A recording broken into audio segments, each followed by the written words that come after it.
Hi friends, ഇന്ന് ഞാൻ prepare ചെയ്യാൻ പോകുന്നത് സ്മോക്കി ചിക്കൻ റോസ്റ്റ്.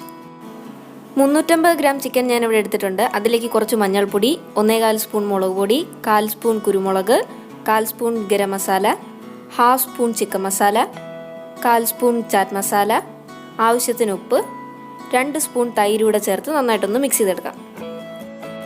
ഈ ചിക്കൻ ഒരു 1/2 അവർ മാരിനേറ്റ് ചെയ്യാൻ വെക്കാം. 2 തക്കാളി നന്നായിട്ട് വേവിച്ചെടുത്തതിന് ശേഷം സ്കിൻ പീൽ ഔട്ട് ചെയ്ത് നന്നായിട്ടൊന്ന് ക്രഷ് ചെയ്തെടുക്കാം. ഇവിടെ ഞാൻ ഒലിവ് ഓയിലും ബട്ടറും എടുത്തിട്ടുണ്ട്. ഒലിവ് ഓയിലും ബട്ടറും നന്നായിട്ട് ചൂടായി വരുമ്പോഴത്തേക്ക് മാരിനേറ്റ് ചെയ്ത ചിക്കൻ കുക്കാവുന്നത് വരെ നമുക്കൊന്ന് ഫ്രൈ ചെയ്തെടുക്കാം.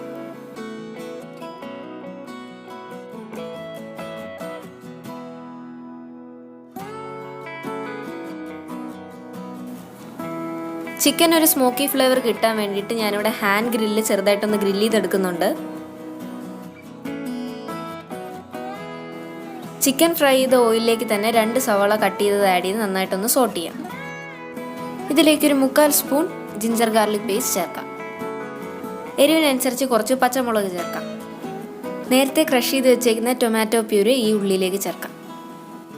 പ്യൂരെ ആഡ് ചെയ്തതിന് ശേഷം സവാളയായിട്ട് ചേർത്ത് നന്നായിട്ടൊന്ന് വഴറ്റിയെടുക്കണം.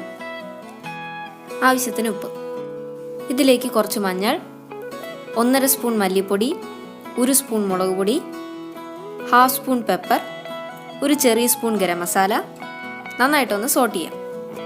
ഇതിലേക്ക് 1/2 ഗ്ലാസ് ചൂടുവെള്ളം ചേർത്ത് നന്നായിട്ടൊന്ന് മസാല കുക്ക് ചെയ്തെടുക്കാം. മസാല നന്നായിട്ട് തിക്കായി വരുമ്പോഴത്തേക്കും നേരത്തെ ഫ്രൈ ചെയ്ത ചിക്കൻ ആഡ് ചെയ്യാം.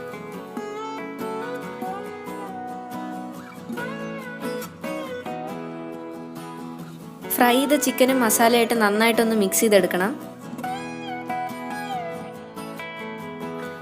അവസാനമായിട്ട് കുറച്ച് ബട്ടർ കൂടെ ചേർക്കാം. അങ്ങനെ സ്മോക്കി ചിക്കൻ റോസ്റ്റ് റെഡി ആയിട്ടുണ്ട്. നമുക്ക് ലെഫ്റ്റ് ഓവർ വന്ന തന്തൂരി ചിക്കൻ കൊണ്ട് വേണമെങ്കിലും ഈ സെയിം റെസിപ്പി പ്രിപ്പയർ ചെയ്യാം. ഇവിടെ ഞാൻ പുളിക്ക് വേണ്ടിയിട്ട് തക്കാളിയും തൈരും ആഡ് ചെയ്തിട്ടുണ്ട്. എന്നാലും കുറച്ചുകൂടെ പുളി വേണമെന്നുണ്ടെങ്കിൽ നാരങ്ങ നീരൂടെ കുറച്ച് നമുക്ക് ചേർക്കാം. വളരെ ടേസ്റ്റി ആയിട്ടുള്ളൊരു ഡിഷാണ്. എല്ലാവരും വീട്ടിൽ ട്രൈ ചെയ്ത് നോക്കുക. വീഡിയോ ഇഷ്ടപ്പെടുകയാണെങ്കിൽ ലൈക്ക് ചെയ്യുക, ഷെയർ ചെയ്യുക, സബ്സ്ക്രൈബ് ചെയ്യാൻ ആരും മറക്കരുത്. പുതിയ വീഡിയോസിൻ്റെ നോട്ടിഫിക്കേഷൻസ് കിട്ടാൻ വേണ്ടി ബെല്ലൈക്കൺ കൂടെ പ്രസ് ചെയ്യുക. അടുത്ത വ്ലോഗിൽ കാണും വരെ ബൈ.